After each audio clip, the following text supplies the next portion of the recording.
To take my Bubby's cracked chicken soup and make it into soup dumplings, you only need a couple of additional ingredients, just flour and agar powder, which is a kosher vegan gelatin. You can find agar powder online at most grocery stores. You want to start with my Bubby's cracked chicken soup recipe. You want to strain the broth from the vegetables and chicken and all the good stuff that's in the soup.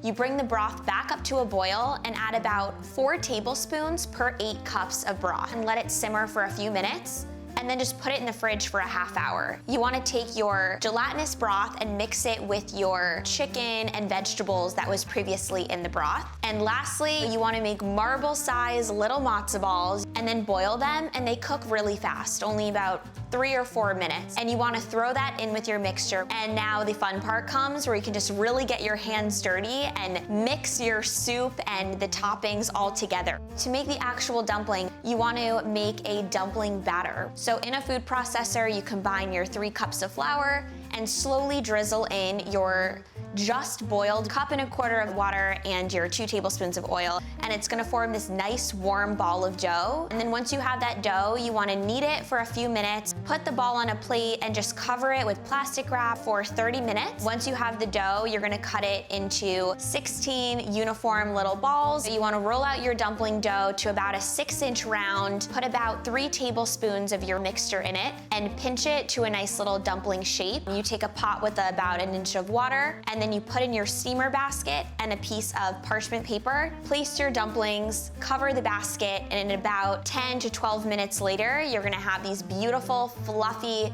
steamed dumplings. So you're gonna cut into your dumplings and everyone's gonna be amazed that you got soup into a dumpling.